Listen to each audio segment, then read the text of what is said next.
Central dogma is the basic concept of molecular biology, which describes gene expression, that is, DNA to mRNA through the process of transcription, mRNA into protein through the process of translation. In eukaryotes, transcription occurs in the nucleus and translation in the cytoplasm, whereas in prokaryotes, both of them occur in the cytoplasm due to the lack of nucleus. So it can occur simultaneously in prokaryotes.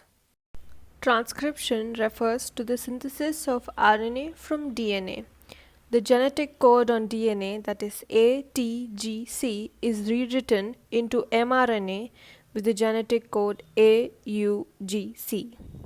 The transcription unit consists of two strands of DNA, one with polarity 3' to 5' named as the template strand, and one with the polarity 5' to 3' named as the coding strand. It consists of a promoter region where initiation takes place. A structural gene is the part where the genes need to be expressed, and the terminator region is where the transcription stops. The main enzyme involved is RNA polymerase. Sigma factor binds to the core RNA polymerase to form holoenzyme. Transcription occurs in three stages: initiation, elongation, and termination. Initiation begins when the sigma factor of holoenzyme recognizes the promoter sequence and binds to it. This forms a closed complex, and when the sigma factor is released, hydrogen bonds break and form an open complex. RNA polymerase adds ribonucleotides complementary to the template strand. This creates RNA-DNA hybrid. When the DNA binds again, RNA is again single-stranded. When the structural gene is rewritten into messenger RNA and when it encounters a stop codon, termination begins. Termination can be row-dependent or independent. The row factor attaches to the strands and with the help of ATP moves along mRNA and thus termination occurs. In row-independent termination, uracil residue region signals RNA polymerase to stop. This creates a hairpin structure with a weak AU bond, which breaks and thus terminates. Thus, DNA undergoes transcription and forms messenger RNA.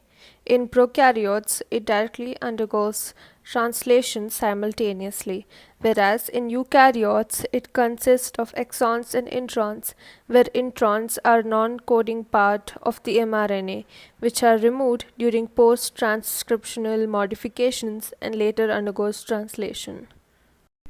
In eukaryotes, pre-mRNA undergoes post-transcriptional modifications, which includes capping, polyadenylation, and splicing. Pre-mRNA has introns and exons.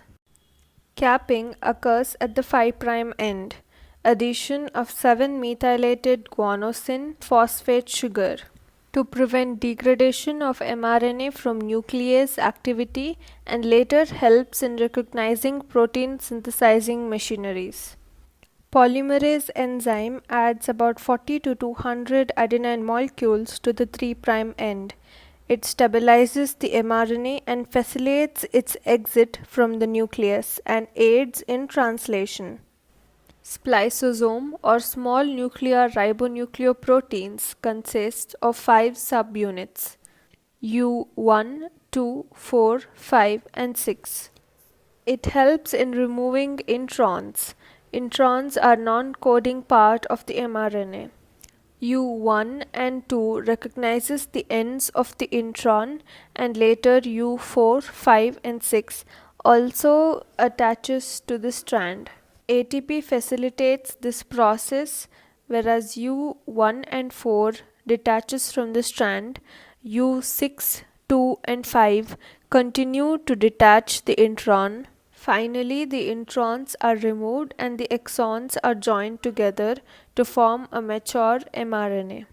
In eukaryotes, the mature mRNA leaves the nucleus and enters the cytoplasm where it undergoes translation.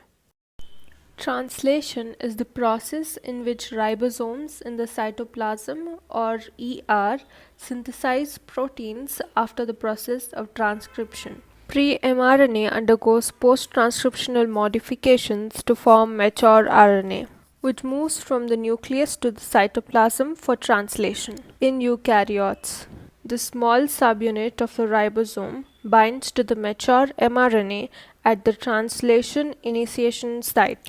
Based on the codon present on the mRNA, a charged tRNA binds to it.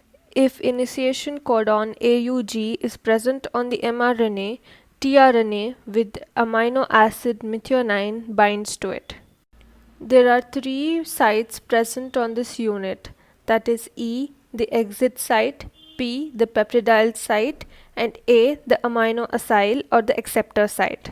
After the tRNA binds to the P site, the larger subunit of the ribosome also binds to it. Based on the codon, another charged tRNA binds to the acceptor site. Peptide bond is formed between the amino group of the amino acid on A site and the carboxyl group of the amino acid on the P site. The tRNA previously on the P site moves to the exit site and on the A site moves to the P site. A new charged tRNA binds to the A site whereas the one on E site leaves. This process continues until a long chain of amino acid, that is protein, is formed. When stop codon is detected, release factor binds to it and terminates the process. The protein is detached from the tRNA and thus we get a protein molecule from mRNA. The entire process of gene expression is now complete.